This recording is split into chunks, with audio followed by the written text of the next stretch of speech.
Selamat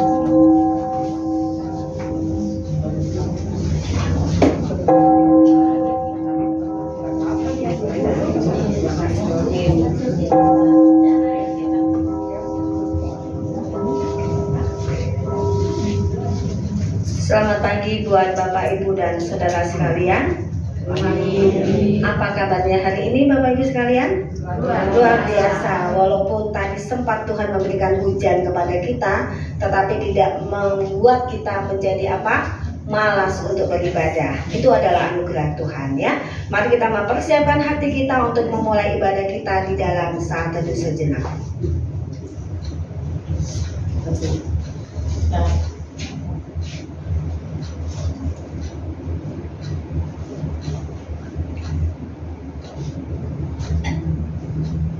Mari Bapak Ibu sekalian, kita akan bangkit berdiri, akan menyanyikan pujian Kenal Yesus Hatiku Senanglah.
Pertolongan kita adalah di dalam nama Tuhan yang menjadikan langit dan bumi dan yang tetap setia memelihara ciptaannya untuk selama-lamanya. Amin.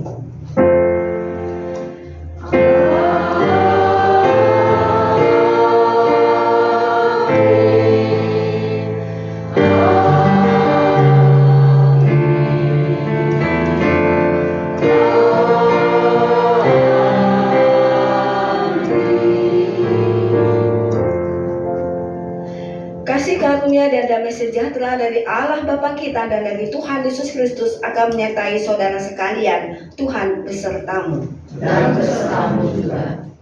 Bapak Ibu sekalian, silakan duduk. Kita akan membaca nas pembuka di dalam ibadah pada hari ini yang diambil di dalam kitab Lukas 24 ayat 25 dan 26.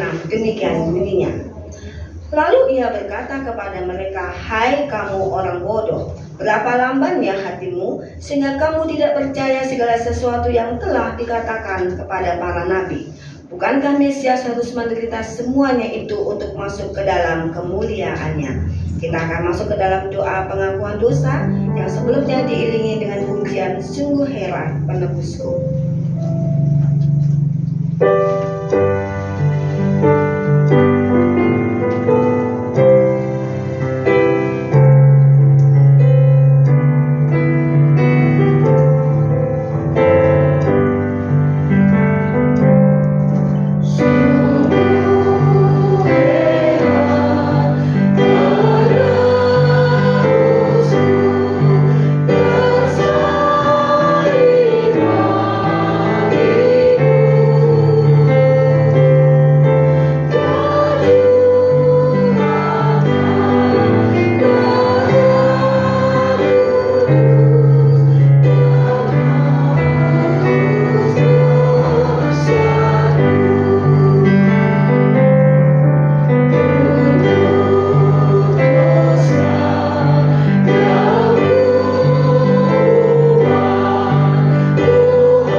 ini kami bersyukur kepadamu ya Tuhan, karena anugerah-Mu lah Engkau telah membawa kami, bahkan memanggil akan setiap hati kami untuk datang beribadah kepada Tuhan. Sekalipun cuaca ketika kami akan berangkat beribadah, Tuhan memberikan berkat hujan, tetapi itu menjadi satu berkat tersendiri bagi kami, di mana kami Tuhan izinkan untuk dapat beribadah kepada Tuhan di pagi hari ini. Dan itu pun kami menyadari adalah anugerah Tuhan yang Engkau berikan bagi kami pribadi lepas pribadi. Bapa, di dalam kehidupan kami berjemaat ataupun bergereja pada saat ini, di dalam ibadah ini, mungkin kami masih membawa bagian-bagian di dalam hidup kami yang Engkau tidak berkenan. Tuhan mengampuni akan segala dosa pelanggaran kami di dalam ucapan, perkataan, pikiran, bahkan tindakan kami, bahkan sesuatu yang kami rencanakan di dalam hati dan pikiran kami terhadap sesama kami. Ampuni kami ya Tuhan, jadikan kami mempunyai hati yang lurus di hadapan Tuhan, dan layakkan kami untuk beribadah kepada Tuhan pada pagi ini, sehingga apa yang kami dengar melalui firman Tuhan dan apa yang kami lakukan di dalam pujian itu tidak menjadi sia-sia di dalam hidup kami, tetapi akan menjadi satu berkat tersendiri dalam hidup kami ketika Engkau telah mengampuni segala dosa dan pelanggaran kami. Terima kasih Bapa di surga, kami serahkan ibadah ini dari awal sampai pada akhirnya, dan kami menantikan berkat Tuhan turun atas kami. Di dalam nama Tuhan Yesus kami berdoa. Amin. Mari Bapak Ibu sekalian, kita bersama-sama untuk bangkit berdiri, kita akan mendengarkan berita anugerah. Berita anugerah pada pagi hari ini diambil di dalam kitab Roma, pasal yang ke-8 ayat 16 dan 17, demikianlah bunyinya. Roh itu bersaksi bersama-sama dengan roh Tuhan, roh kita, bahwa kita adalah anak-anak Allah. Dan jika kita adalah anak, maka kita juga adalah ahli waris. Maksudnya, orang-orang yang berhak menerima janji-janji Allah, yang akan menerimanya bersama-sama dengan Kristus, yaitu jika kita menderita bersama-sama dengan Dia, supaya kita juga dipermuliakan bersama-sama dengan Dia. Demikianlah berita anugerah dari Tuhan. Syukur kepada Allah. Salam damai buat Bapak Ibu sekalian. Mari kita akan menyanyikan pujian firman hidup.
Tunas Remaja.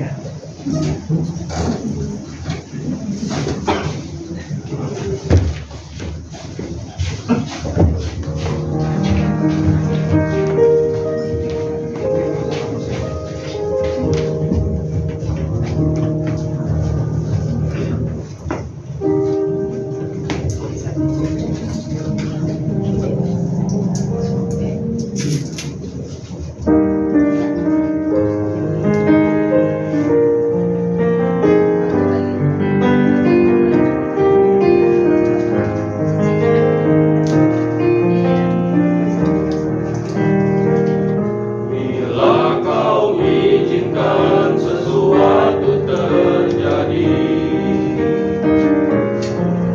ku percaya semua untuk kebaikanku. Bila nanti telah tiba waktumu, ku percaya kuasa-Mu memulihkan hidupku. Waktu Tuhan pasti yang terbaik, walau kadang tak mudah dimengerti. Lewati cobaan, ku tetap percaya waktu Tuhan pasti yang terbaik.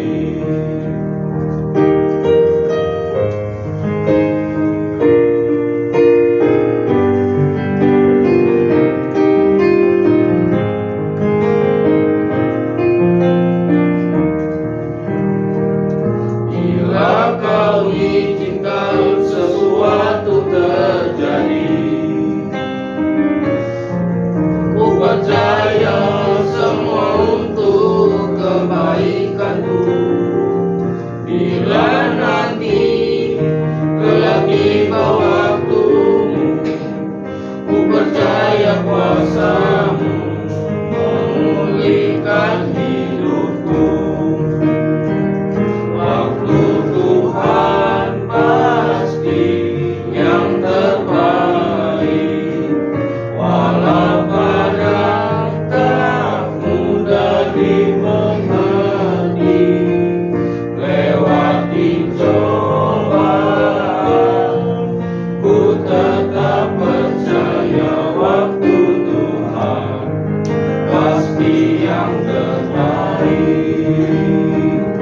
Waktu Tuhan pasti yang terbaik, walau kadang tak mudah dimengerti.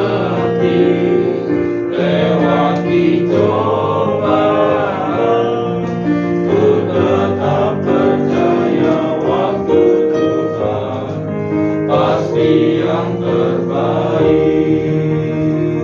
Lewati cobaan, ku tetap percaya waktu Tuhan pasti yang terbaik. Waktu Tuhan pasti yang terbaik. Waktu Tuhan pasti yang terbaik. Terima kasih buat anak-anak Tunas Remaja. Firman Tuhan akan disampaikan oleh Pendeta Suto dengan satu tema makna inkarnasi dan glorifikasi Kristus. Kami persilakan.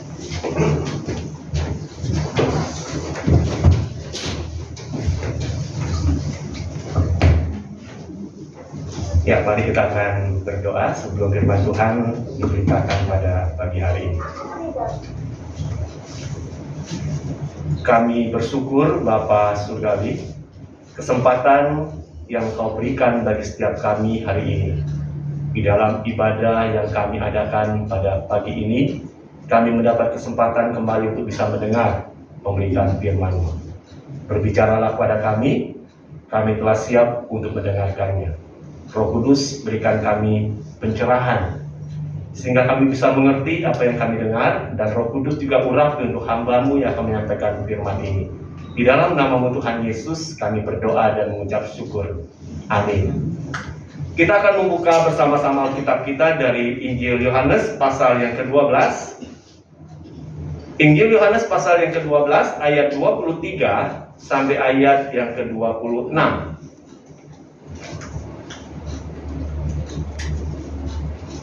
Kita akan mendengarkan pembacaan nats firman Tuhan ini. Saya akan membacakan dari ayat 23 sampai ayat yang ke-26. Injil Yohanes pasal yang ke-12 ayat 23 sampai 26. Tetapi Yesus menjawab mereka, katanya, telah tiba saatnya Anak Manusia dimuliakan. Aku berkata kepadamu, sesungguhnya jikalau biji gandum tidak jatuh ke dalam tanah dan mati, ia tetap satu biji saja. Tetapi jika ia mati, ia akan menghasilkan banyak buah. Barang siapa mencintai nyawanya, ia akan kehilangan nyawanya. Tetapi barang siapa tidak mencintai nyawanya di dunia ini, ia akan memeliharanya untuk hidup yang kekal. Barang siapa melayani aku, ia harus mengikut aku, dan di mana aku berada, di situ pun pelayanku akan berada. Barang siapa melayani aku, ia akan dihormati Bapa. Demikianlah firman Tuhan. Berbahagialah setiap kita yang membaca, merenungkan, dan yang melakukan firman itu dalam hidup kita. Haleluya.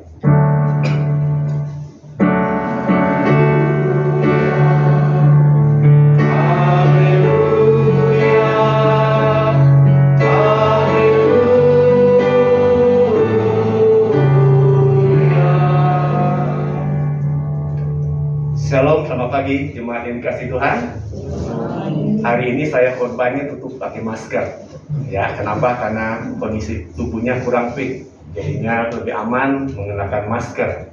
Dan firman Tuhan hari ini akan kita renungkan bersama-sama, berbicara tentang makna inkarnasi dan glorifikasi Kristus. Sekarang ini kita sudah memasuki tahun yang dikenal sebagai tahun politik.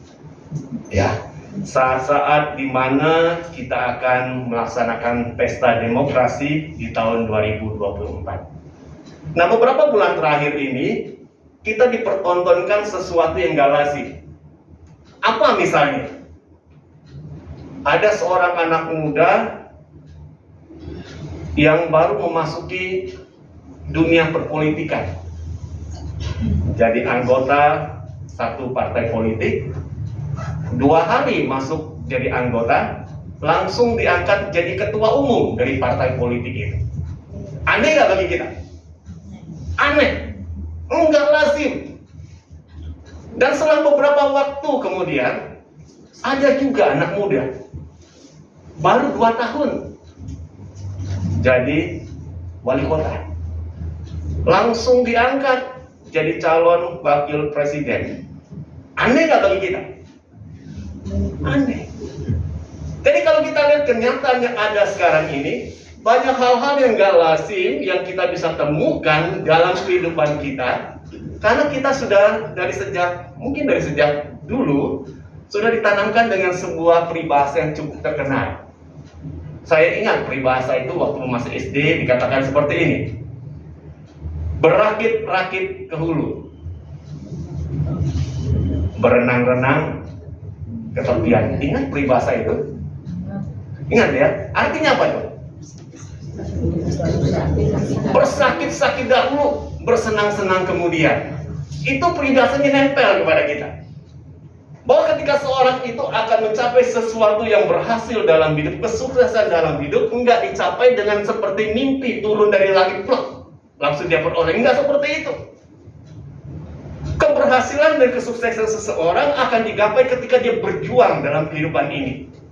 Dia berjuang mengatasi setiap rintangan dan tantangan, baru dia akan menjadi seorang yang tangguh mencapai kesuksesan itu. Dan kalau kita membaca tokoh-tokoh yang terkenal, wah, luar biasa perjuangan dia menghadapi segala kesulitan dan tantangan itu. Dia jatuh bangun, berjuang, dan pada akhirnya dia menjadi seorang yang berhasil dalam hidup. Wah, kita sangat tertegun melihat orang-orang model seperti itu. Sebaliknya, kalau ada orang yang nggak ada tanpa perjuangan, tahu-tahu nongol di atas, nggak ada apa-apanya. Sebentar juga kalau dia nongol, sebentar juga plek, jatuh, karena dia nggak teruji. Dan itu yang harus kita pegang dalam prinsip kita menjalani kehidupan di tengah-tengah dunia ini. Nggak ada sesuatu keberhasilan, kesuksesan dapat digapai dengan cara yang mudah, seperti membalikan telapak tangan. Nggak ada seperti itu. Saya coba membaca beberapa kisah tokoh. Salah satunya yang seringkali kita suka makan di mall ya, yaitu ayamnya Pak Jenggot, KFC, Kentucky Fried Chicken. Kenal kan tokohnya ya? Itu dia bisa mencapai keberhasilan waktu umurnya berapa tahun? Orang suka bilang udah lauler katanya, udah lansia. Dia bisa mencapai keberhasilan itu melalui sebuah perjuangan luar biasa. Kegagalan demi kegagalan dia hadapi, tetapi dia terus maju menerobos itu. Dan akhirnya bisa berhasil mendunia hasil karyanya ini. Nah, hal yang sama juga diteladankan oleh Tuhan Yesus sendiri. Glorifikasi Kristus atau pemuliaan Kristus dilaluinya bukan dengan kemudahan dan kemewahan, tapi melalui jalan penderitaan, yaitu jalan salib. Kita akan merenungkan melalui tema khotbah hari ini, makna inkarnasi dan glorifikasi Kristus. Bapak Ibu pernah dengar istilah inkarnasi? Siapa yang belum pernah sama sekali dengar istilah inkarnasi? Ada? Inkarnasi ini seringkali diungkapkan pada saat momen-momen Natal biasanya. Ya, inkarnasi artinya firman yang menjelma menjadi daging. Firman yang menjadi manusia dalam diri Yesus Kristus. Kemudian kita memaknai glorifikasi itu apa? Glorifikasi Kristus artinya pemuliaan Kristus itu. Nah, bagaimana cara Kristus untuk mencapai glorifikasi dirinya? Yaitu melalui inkarnasi. Yesus, Allah yang tidak terbatas, ketika dia berinkarnasi, dia membatasi dirinya menjadi seorang manusia. Allah itu gak terbatas. Dia gak dibatasi oleh ruang dan waktu. Tetapi ketika dia menjadi manusia, dia dibatasi oleh ruang dan waktu itu. Betul? Ketika Yesus misalnya hadir di sebuah tempat, dia ada di Yerusalem, bisa nggak dia berada di tempat yang lain? Nggak bisa, karena dibatasi ruang dan waktu sebagai manusia. Sama seperti kita ada. Kita semua kan manusia sejati, betul? Manusia seutuhnya. Kalau kita saat ini ada di gereja, coba telepon dah di rumah. Kita ada nggak di rumah? Hari ini kita ada di gereja kan jam segini. Di rumah ada nggak kita di sana? Nggak ada. Kalau ada gimana? Wah, menakutkan itu, ya. Karena manusia dibatasi ruang dan waktu. Ada di satu tempat, nggak mungkin dia ada di tempat yang lain. Nah, Kristus ketika dia menjadi manusia, berinkarnasi menjadi manusia, dia dibatasi oleh ruang dan waktu itu. Ketika dia hadir di satu tempat, dia nggak ada di tempat yang lain. Beda pada waktu dia sudah dimuliakan. Dia bangkit dari kematian, dia sudah tidak lagi dibatasi oleh ruang dan waktu. Dimanapun dia bisa hadir di sana. Itu ya, jelas jadi memaknainya. Jadi, bagaimana cara Kristus untuk mengglorifikasi dirinya? Yaitu melalui inkarnasi. Dia Allah yang tidak terbatas, membatasi dirinya menjadi manusia yang dibatasi oleh ruang dan waktu. Ketika dia dilahirkan ke dalam dunia ini, dilahirkannya seperti apa caranya? Apakah dia dilahirkan di istana yang mewah? di tempat tidur yang empuk, yang disambut dengan kegembiraan, kegemerlapan, dengan berbagai macam keindahan di dalam dunia ini seperti itu. Firman Tuhan catat ketika dia dilahirkan, dia dilahirkan di mana? Betul, di penginapan, nggak ada tempat bagi dia. Siapa di sini Bapak Ibu yang waktu melahirkan, ibu-ibu yang waktu melahirkannya di tempat yang nggak semestinya ya? Anda nggak boleh cerita sedikit. Ibu Lingling dulu waktu melahirkan di mana ya? Rumah sakit ya. Oke. Terus waktu anak sudah dilahirkan ditaruhnya di mana? Tempat tidur yang empuk ya. Tempat yang bersih, yang empuk seperti itu. Itu hal yang sudah seharusnya. Tetapi waktu Yesus lahir nggak seperti itu. Maria ketika dia hadir di Bethlehem untuk mendaftarkan, karena disuruh sensus pada waktu itu, dia cari penginapan dari satu penginapan ke tempat penginapan yang lain, semua katakan nggak ada tempat, semua penuh. Jadi yang ada di mana tempatnya? Di tempat orang meletakkan kambing domba. Itu yang ada. Di tempat seperti itulah Yesus lahir. Dia Allah yang menjadi manusia, dilahirkan di tempat seperti itu. Sebetulnya kalau pandangan kita secara manusia menyedihkan, ya. Kita pun ogah, semiskin-miskin kita nggak mau seperti itu. Gengsi kita begitu direndahkan. Tetapi Kristus telah melakukan hal itu. Dia menempuh cara seperti itu. Waktu dia dilahirkan di tempat yang hina. Dia lahir ditempatkan di sebuah palungan, bukan di tempat kasur yang empuk. Ketika dia sudah dilahirkan, dia berkarya di tengah-tengah dunia. Cara dia berkarya seperti apa sih? Naik kuda dengan gagah. Dia berjalan kaki dari satu tempat ke tempat yang lain. Dia memberitakan kabar kerajaan Allah itu, berita Injil keselamatannya dari satu tempat dengan berjalan kaki bersama dengan murid-muridnya. Dan hanya beberapa kali dicatat, waktu Yesus pergi ke satu tempat mengendarai keledai, itu bukan keledai milik sendiri, tapi keledai pinjaman. Sangat sederhana, ya, sangat sederhana sekali apa yang Yesus nyatakan melalui pelayanan yang dia lakukan dalam segala kesederhanaan. Bahkan ketika dia mati pun mati dengan cara yang sangat hina.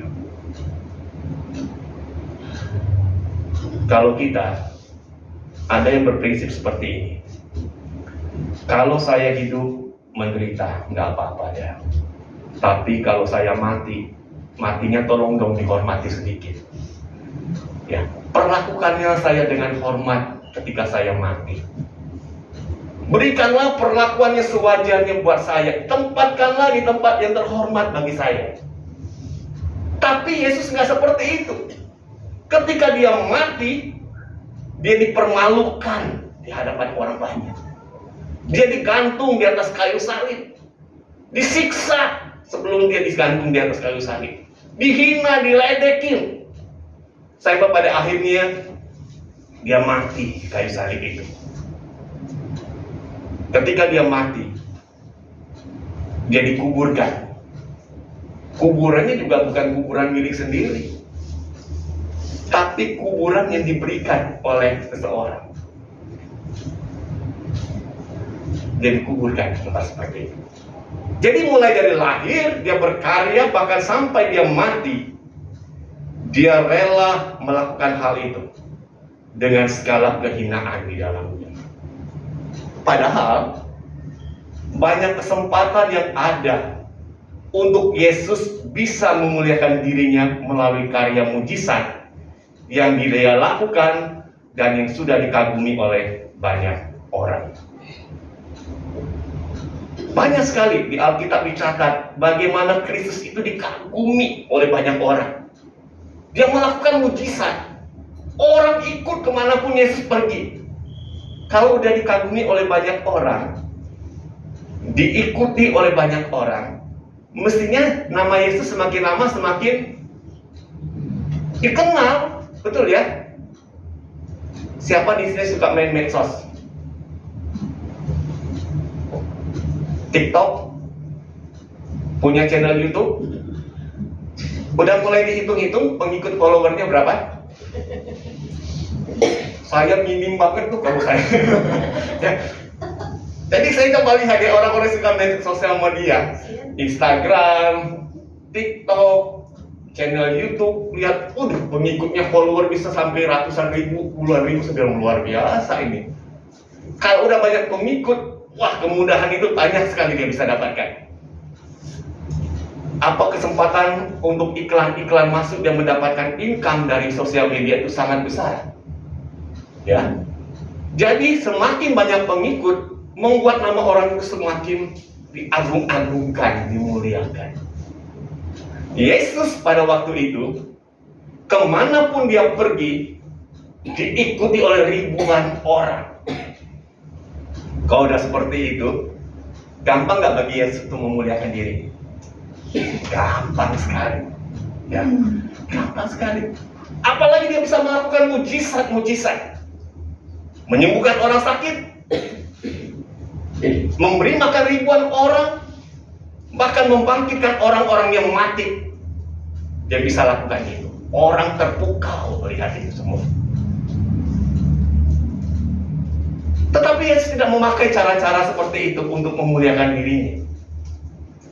Bahkan para murid pun ketika melihat apa Yesus tempuh dalam cara dia glorifikasi keberadaan diri dia dengan cara dia menempuh jalan salib, para murid nggak bisa terima kenyataan seperti itu.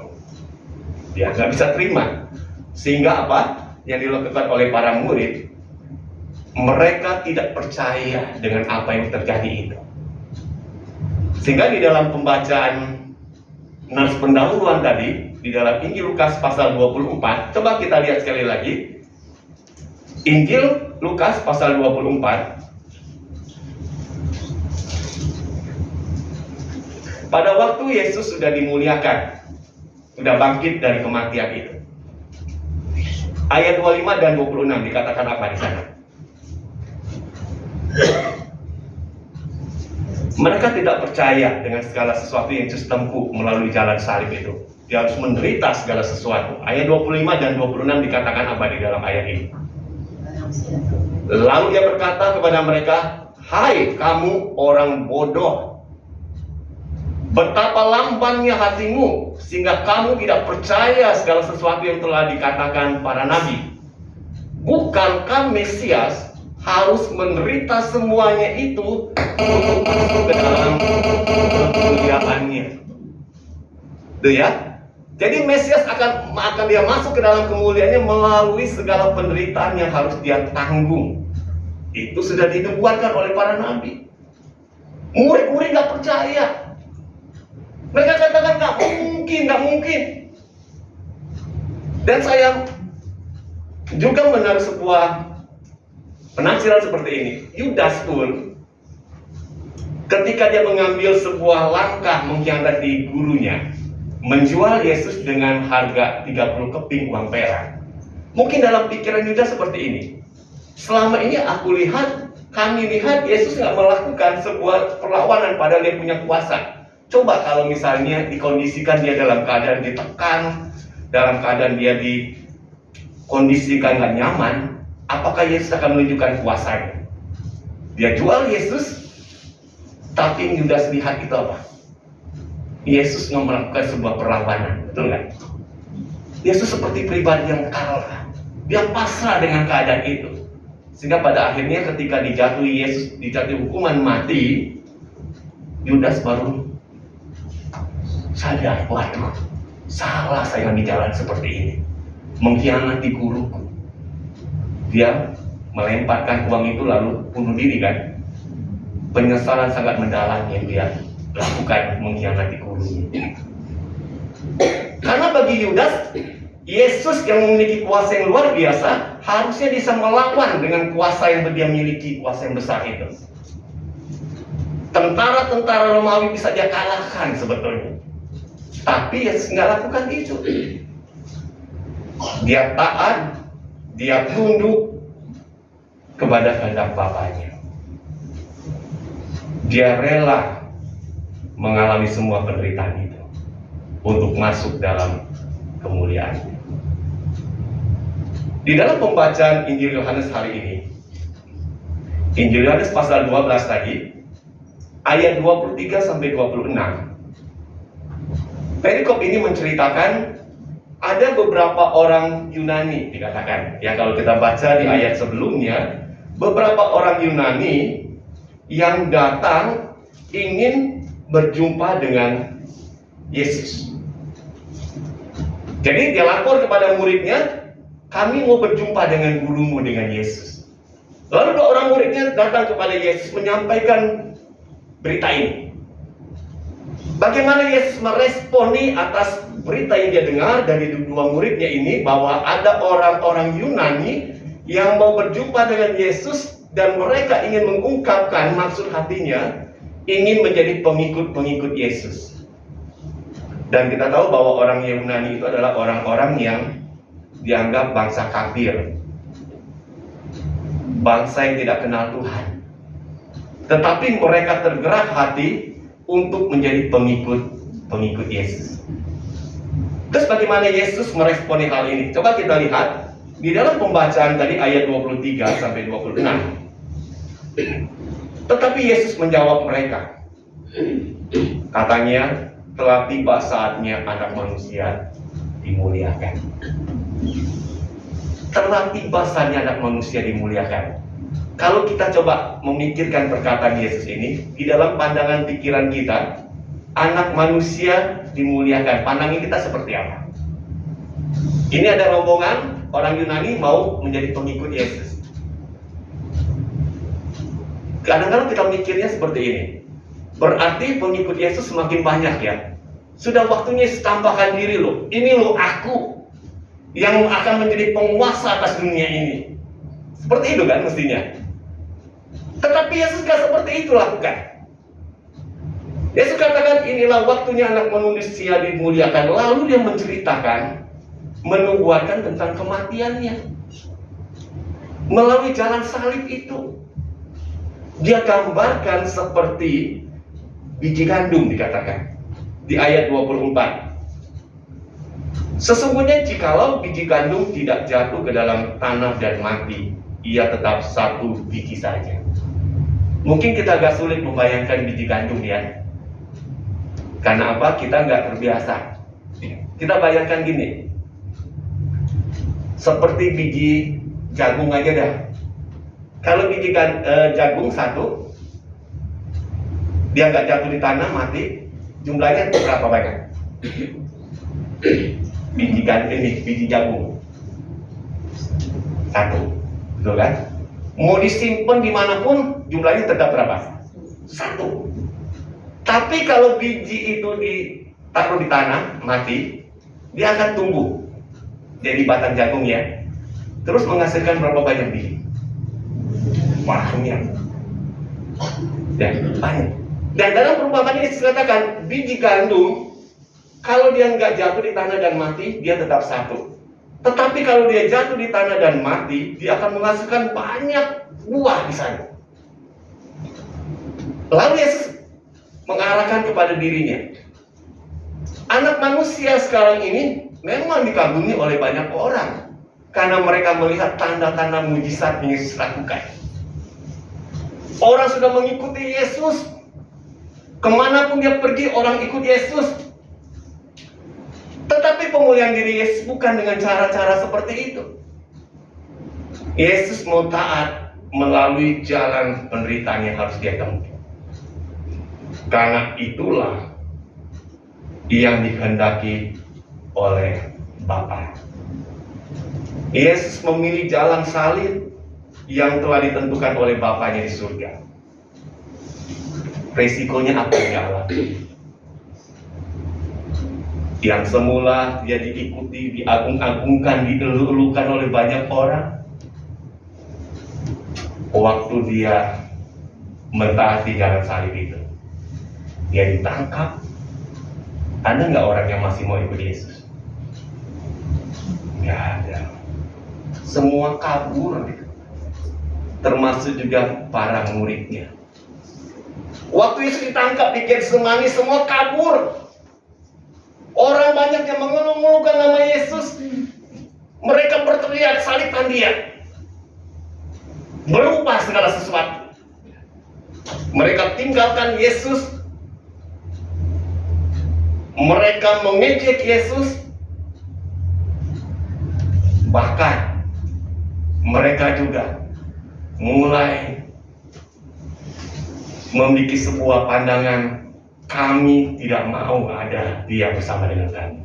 Salibkan dia. Salibkan dia. Yesus dalam kesendirian dia terpaku di atas kayu salib. Dia rela lakukan itu. Kalau Yesus saja rela melakukan hal itu, kita sebagai orang yang percaya pada Yesus, apakah kita mau mengikuti keteladanan Yesus itu?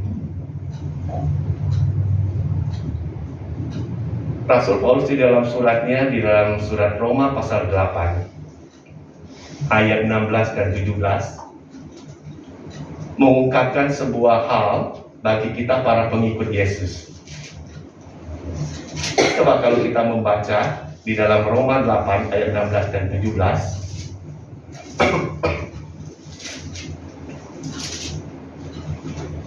Ayat 16 dikatakan seperti ini, yang menjadi berita anugerah bagi kita hari ini. Roh itu bersaksi bersama-sama dengan roh kita bahwa kita adalah anak-anak Allah.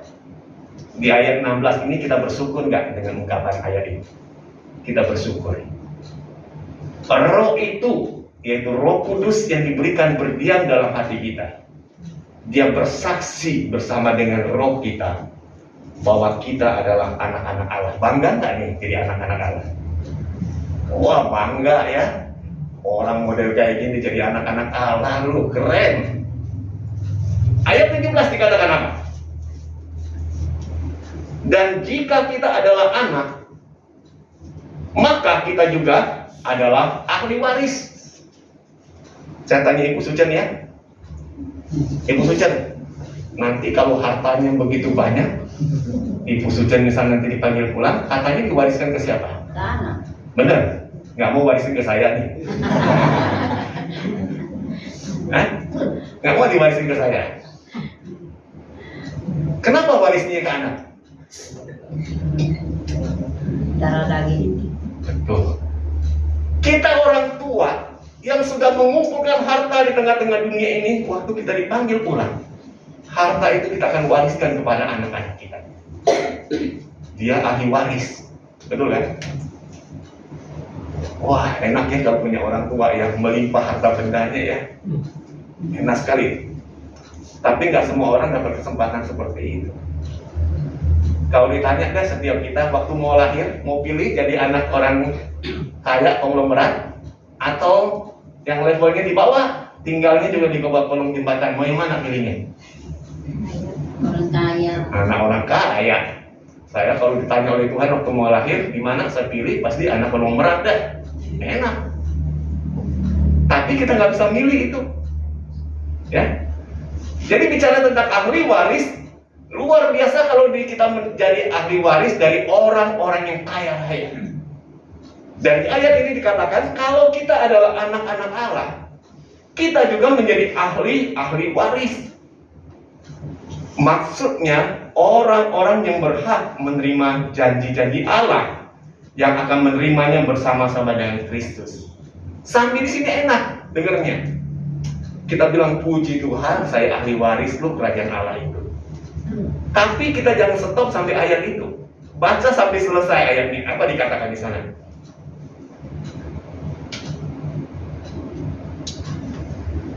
Maksudnya orang-orang yang berhak menerima janji-janji Allah, yang akan menerimanya bersama-sama dengan Kristus, yaitu jika kita menderita bersama-sama dengan Dia, supaya kita juga dipermuliakan bersama-sama dengan Dia. Ini yang gak enaknya. Yang enaknya dapat yang enak-enaknya. Jadi ahli waris, janji-janji Allah, wah luar biasa. Tapi kalau disertai dengan kalimat di belakang, ini gak enak. Yaitu jika kita menderita bersama-sama dengan Dia. Mau gak menderita bersama dengan Dia? Kita sulit jawabnya ya. Sulit. Udah dengar kata menderita itu kayaknya kuping jadi merah nih, jadi panas kayaknya. Nggak enak. Hidup menderita itu nggak enak loh. Tapi inilah yang firman Tuhan katakan kepada setiap kita. Jadi kita memaknai kembali inkarnasi dan glorifikasi Kristus. Yesus mencapai glorifikasi dirinya melalui inkarnasi. Jalan salib dia tempuh melalui penderitaan itu. Apakah kita sebagai orang-orang yang percaya kepada Kristus maunya jalan yang serba enak? Semuanya enak, ini dan itu mudah. Apa itu yang mau kita pilih? Nggak perlu berjuang ini itu, pokoknya hidup sukses saja. Nggak ada model seperti itu.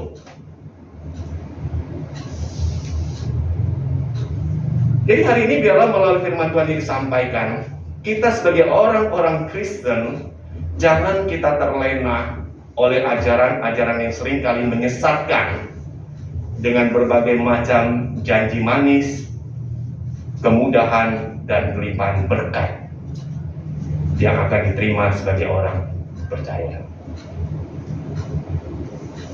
Pengajaran-pengajaran model seperti ini begitu banyak melimpah dalam kehidupan kita.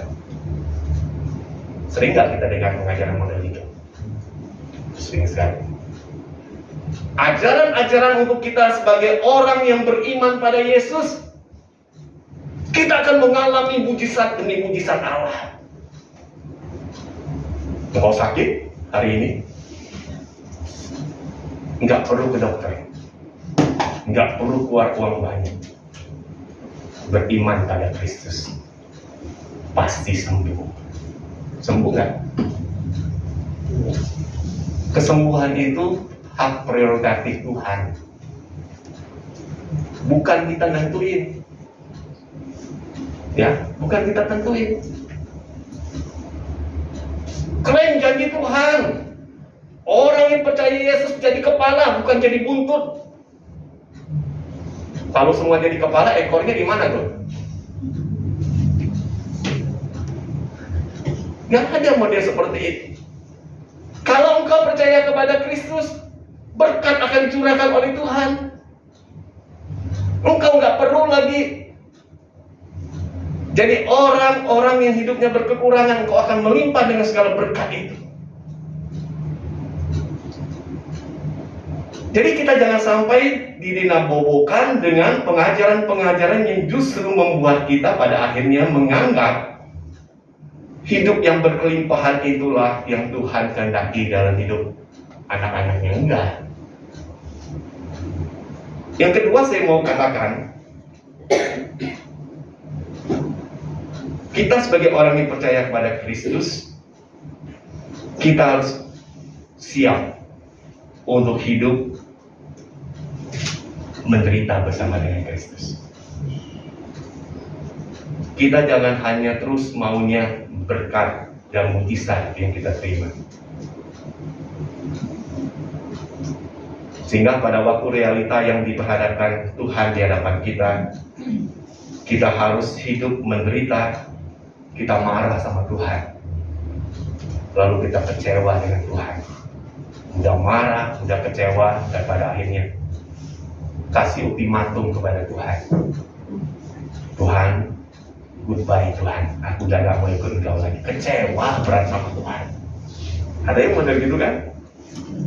Ada. Yang rugi siapa? Jangan kita pikir Tuhan yang rugi. Tuhan gak rugi apa-apa. Kita mau mogok nggak ikut Tuhan lagi, Tuhan nggak rugi apa-apa loh. Jangan kita merasa diri kita begitu penting di hadapan Tuhan. Jadi kalau saya mogok ikut Tuhan, Tuhan akan rugi besar terhadap diri kita. Enggak. Kita menjauhkan diri dari Tuhan, kita sendiri akan rugi besar. Ya, kita sendiri akan rugi besar. Jadi biarlah sebagai anak-anak Tuhan, marilah kita belajar melalui keteladanan diri Kristus ini. Dia rela menderita untuk masuk dalam kemuliaannya. Kita semua sekarang ini dalam proses yang Tuhan izinkan terjadi dalam hidup kita. Puji Tuhan, dalam proses ini kalau semuanya berjalan dengan lancar, hidup baik-baik saja, nyaman, semua kebutuhan kita tercukupi, semua sehat-sehat, puji Tuhan ya kalau proses itu kita alami seperti itu. Tapi kalau prosesnya kebalikannya, kita berada dalam kondisi tubuh kita lemah, tubuh kita sakit-sakitan, kita dalam proses kita bergumul dengan kehidupan ekonomi keuangan kita yang kita sulit saat ini, atau kita berada dalam proses pergumulan hidup yang berat yang kita harus hadapi. Kita jalani itu. Kita jalani itu dengan rasa syukur pada Allah. Tuhan, kuatkan saya. Karena setiap hal yang Tuhan izinkan terjadi dalam hidup kita, ada maksud dan rencana Tuhan di dalamnya. Dan pada akhirnya itu indah pada akhirnya. Ya, kalau kita baca tokoh-tokoh di Alkitab, wah, membuat kita terkagum-kagum loh pimpinan Tuhan itu ya. Saya tutup misalnya contoh tokoh yang sangat terkenal di Alkitab, yaitu tokoh Yusuf. Yusuf dalam perjalanan hidupnya sampai dia mengalami glorifikasi, dia menjadi orang nomor 2 di Mesir.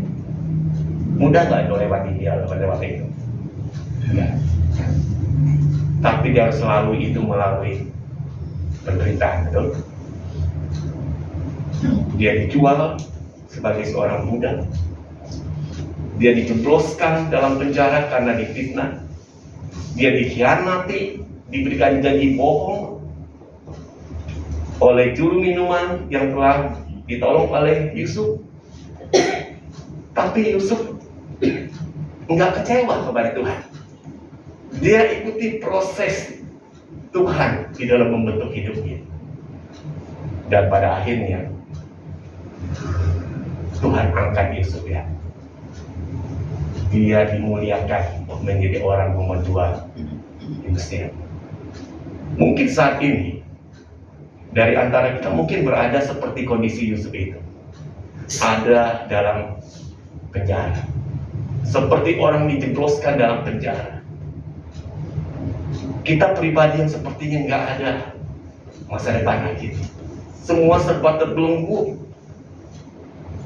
Mungkin kita berada dalam kondisi dikhianati, pernah disakiti, dilecehkan. Mungkin cara Tuhan akan membentuk kita menjadi pribadi yang akan mengalami kemuliaan dari Tuhan itu. Jadi marilah melalui firman yang disampaikan hari ini, mari kita kembali kepada ketaatan kita. Kita katakan kalau Kristus telah mengalami glorifikasi dirinya melalui jalan inkarnasi itu, menderita. Aku pun mau mengikuti teladan Yesus. Aku yang telah diselamatkan dalam Yesus, aku adalah ahli waris janji-janji Allah itu. Aku akan mendapatkan itu kalau aku mau menderita bersama Kristus, dan aku dimuliakan juga bersama dengan Kristus. Amin. Firman Tuhan, kita mengambil waktu teduh sesaat.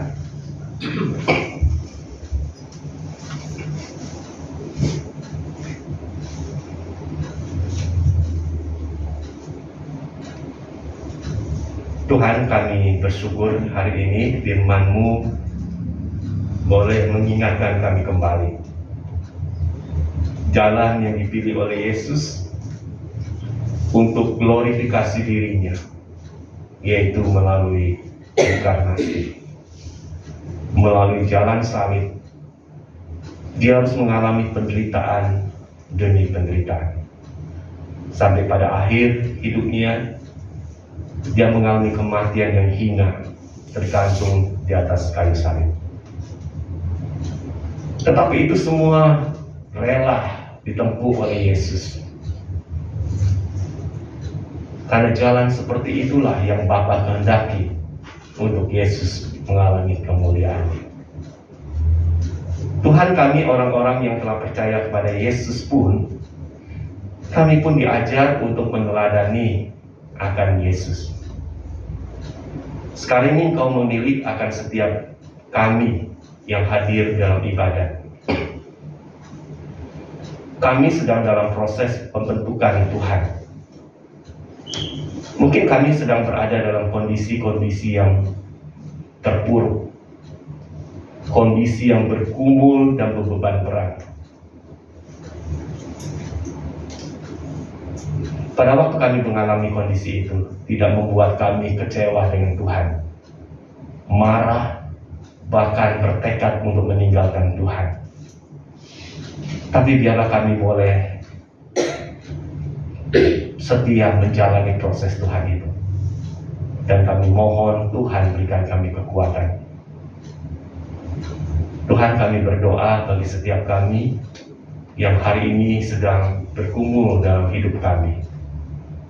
Biar Engkau teguhkan iman percaya kami kepada Tuhan. Kami boleh tetap setia kepada Engkau. Dan biarlah Engkau sendiri juga tolong kami, kuatkan kami, berikan kami jalan keluar ketika kami harus mengalami masalah itu. Kami sedang bergumul dalam hidup berumah tangga, baik untuk hidup berumah tangga kami sebagai pasangan suami istri. Tuhan, kita juga menolong memulihkan relasi satu dengan yang lain. Ataupun kami sedang bergumul untuk kehidupan bagi keluarga anak-anak kami yang juga mengalami masalah di dalam relasi itu. Tuhan, kita juga akan menolong memulihkan relasi itu sendiri. Kami sekarang ini sedang bergumul dengan kehidupan keluarga kami karena masalah ekonomi, keuangan yang sulit. Biarlah Engkau Allah yang penuh dengan belas kasihan dan penuh dengan anugerah dan berkat itu. Engkau juga akan memberikan kami hikmat, peluang-peluang untuk kami bisa berusaha, berkarya untuk mencari berkat-berkat Allah buat kehidupan kami dan keluarga. Kami juga berdoa ya Tuhan, untuk apa yang telah Tuhan lakukan dalam hidup kami bergereja. Tuhan tolong dalam kami berjemaat di tempat ini. Jadikan jemaat ini menjadi jemaat yang boleh saling membangun satu dengan yang lain, yang saling meneguhkan dan menguatkan. Kami doakan beberapa jemaat yang sudah beberapa waktu tidak hadir bersama-sama dalam ibadah. Tuhan yang kenal akan keberadaan setiap mereka. Biar Engkau juga yang kiranya menjamah hati mereka, sehingga ada sebuah kerinduan untuk boleh bersama-sama bersekutu kembali. Kami juga terus mendoakan bagi bangsa dan negara kami Indonesia. Ketika kami melihat begitu banyak hal-hal yang tidak lazim, hal-hal yang aneh yang terjadi dalam tahun politik ini, kami berdoa biarlah Engkau berbelas kasihan atas bangsa ini. Apa yang menjadi aturan-aturan hukum bukan untuk dipermainkan hanya untuk segolongan dan kepentingan pribadi lepas pribadi, tetapi hukum itu ditegakkan untuk kepentingan bangsa dan negara. Kami doakan untuk proses pemilu yang sekarang ini sedang berlangsung. Biarlah Tuhan yang menolong untuk masa-masa kampanye yang akan dilaksanakan beberapa waktu ke depan, dan juga ketika kami akan menggunakan hak pilih kami pada tahun 2024, di dalam kami akan memilih presiden dan wakil presiden serta anggota Dewan Legislatif. Berikan kami hikmat di dalam kami menggunakan hak pilih itu. Berkati untuk keamanan bangsa ini, biarlah tetap terjaga dengan kondusif, dan kami pada akhirnya mendapatkan pemimpin yang terbaik bagi bangsa ini yang akan melanjutkan kembali kepemimpinan untuk 5 tahun ke depan. Terima kasih Bapak. Inilah doa syafaat kami yang pada hari ini telah kami sampaikan di hadapan Engkau, dan kami akan menyempurnakan syafaat ini dengan doa yang Yesus telah ajarkan bagi kami. Bapa kami yang di surga, dikuduskanlah namamu, datanglah kerajaan-Mu, jadilah kehendak-Mu di bumi seperti di surga.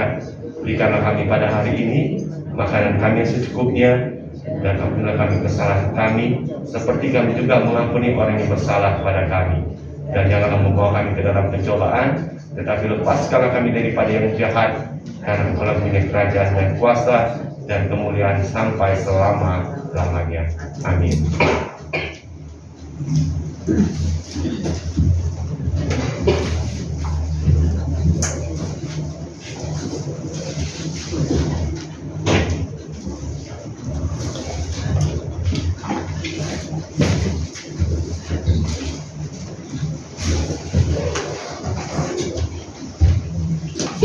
Marilah kita bersama, kita ulang Bapak Ibu.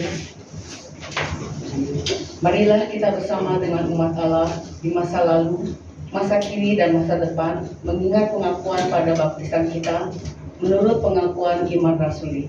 Aku percaya kepada Allah, Bapa yang Maha Kuasa, Khalik langit dan bumi, dan kepada Yesus Kristus, Anak yang tunggal Tuhan kita, yang dikandung daripada Roh Kudus, lahir dari anak darah Maria, yang menderita sengsara di bawah pemerintahan Pontius Pilatus, disalibkan, mati dan dikuburkan, turun ke dalam kerajaan maut, pada hari yang ketiga bangkit pula dari antara orang mati, naik ke surga, duduk di sebelah kanan Allah, Bapa yang Maha Kuasa, dan dari sana Ia akan datang untuk menghakimi orang yang hidup dan yang mati.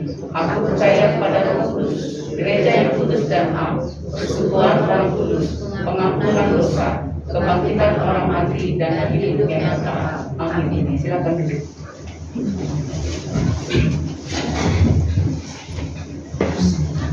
Mari Bapak Ibu sekalian, kita akan mempersiapkan hati kita di dalam memberikan persembahan sebagai rasa syukur kita kepada Tuhan yang telah mengasihi kita, yang dilandasi di dalam firman Tuhan Injil Lukas pasal 6 ayat 38. Demikianlah bunyinya, berilah dan kamu akan diberi suatu takaran yang baik, yang dipadatkan, yang digoncangkan, yang tumpah keluar akan dicurahkan ke dalam ribaanmu. Sebab ukuran yang kamu pakai untuk mengukur akan diukurkan juga kepadamu. Kita akan nyanyikan pujian Yesus Aku Hendak Bersyukur. Yesus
segala pekerjaan, usaha, dan jerih kami dari hari demi hari, di mana Tuhan memberikan berkat bagi kami.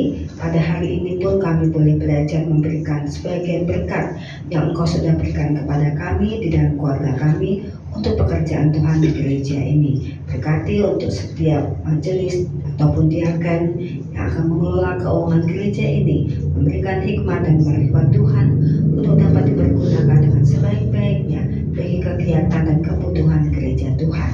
Di dalam nama Tuhan Yesus kami berdoa. Amin.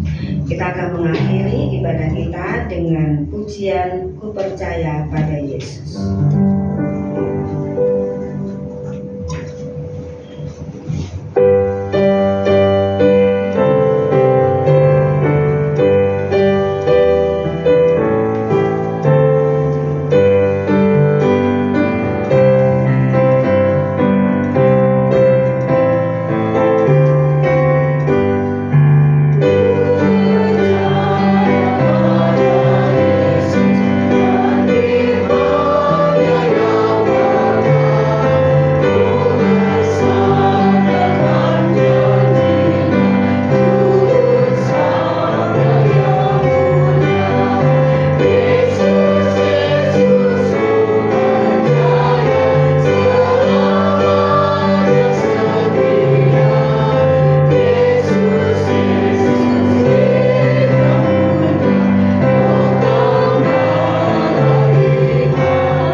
Jemaat yang dikasihi oleh Tuhan Yesus Kristus, arahkanlah hatimu kepada Tuhan.